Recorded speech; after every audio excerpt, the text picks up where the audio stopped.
In this video, I'm gonna give you some dating predictions for 2023 that's gonna help you prepare for the next year. Now, the following predictions that I'm about to give you are based on the data that I'm seeing for dating trends in 2022, based on all my private clients over the past year, in my courses, and in my private Facebook groups. More people will be online than ever before. Online dating is here to stay. Over 1/3 of the US population said that at some point they downloaded an online dating app.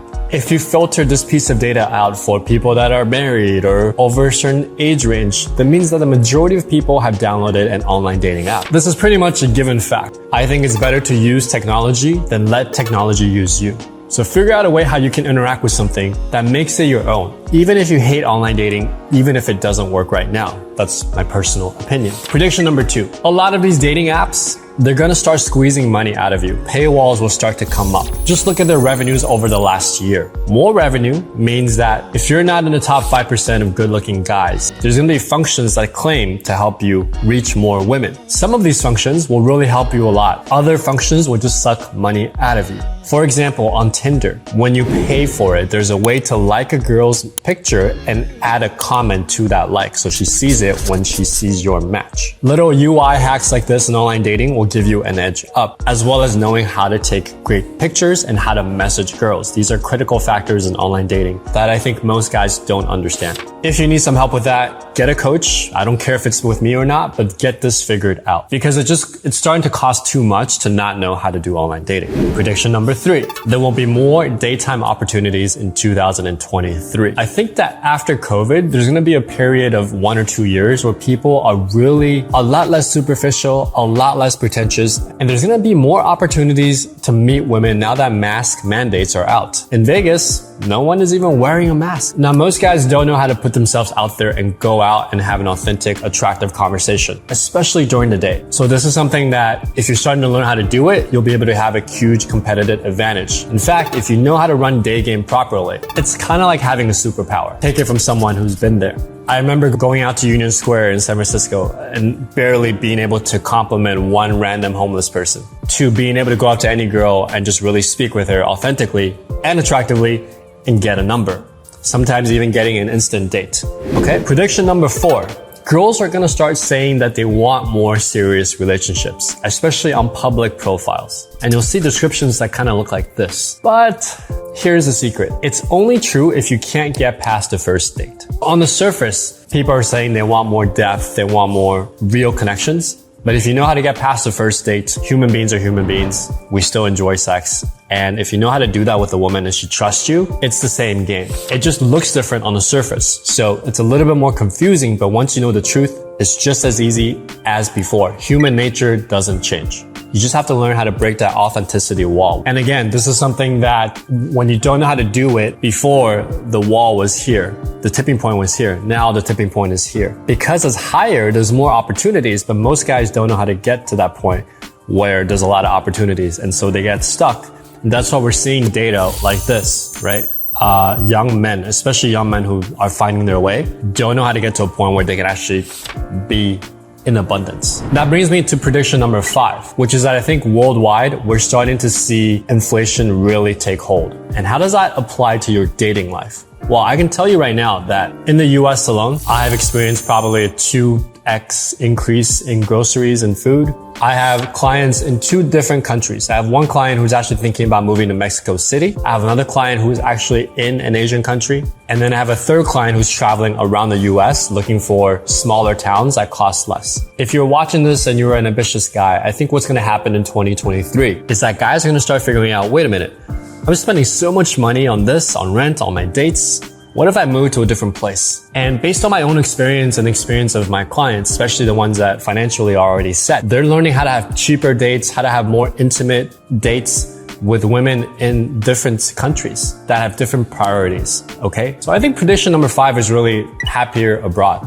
I actually think more guys who are already economically set, where they can figure out a way to work remotely, are having more success abroad in Mexico, South America, Eastern Europe, Asia. Okay, they're having cheaper dates, more dates, and easier lifestyles. That is not to say you can't have an abundant dating life in America or in Canada or Australia, England. but it does mean that your costs are starting to go up in the next year. This is my prediction. Okay. And this prediction is based on the fact that I have a lot of clients overseas. And I myself currently am overseas and seeing this firsthand. If I were to put it into words, I think this brings us to prediction number 6, which is that women outside of the US, overall, it's a less materialistic, less superficial focus on just how can I form the family unit, okay? Where culturally it's like, how do I support my man? And I think there's a fight now between like fiercely independent feminism versus like traditional values. And I think as you get outside of that country, you start seeing a lot more of this. And in some ways, to be honest, a lot of guys prefer that. The way that people screen date for dates in other countries, most of the time, is more like, let's get to know each other and let's see if this works, rather than, why should I talk to you? It's less judgmental than the States. Which brings us to prediction number 7. Instagram is your new LinkedIn profile. I know I just told you that people are less superficial and they want to get to know you.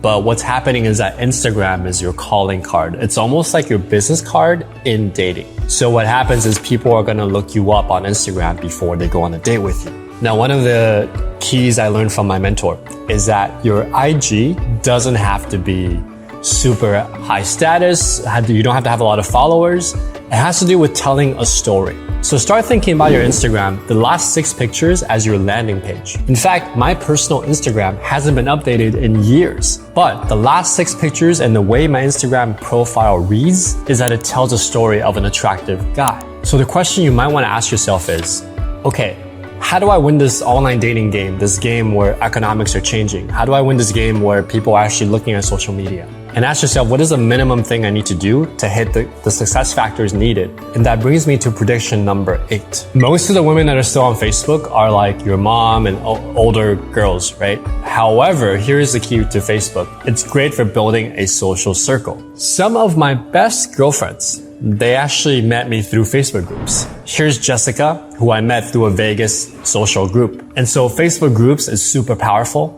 The best way to use it is to post an introduction that shows attractiveness and authenticity at the same time. Prediction number 9. I think texting will be king. Because of the rise of online dating and how lonely everyone is, and how much women in the top 50% of the bell curve get attention compared to everyone else, I think your ability to message women as a guy is so important. And because most guys don't understand it, when you do, you're gonna have a huge advantage. I'm in the process of making a video on how to message women. But if you want the full solution right now, check out 7 of my high status messages here. And if you like all these predictions and this video so far, consider giving it a like. Guys who understand photo editing and I believe AI art are going to have a huge advantage. Here's what I mean. Check out the before and after of hiring one photo editor on Fiverr and look at the difference here. Now, check out these AI generated photos of myself. In fact, they're so good, I don't even have to do photo shoots anymore. So the technology is gonna continue improving. And guess what?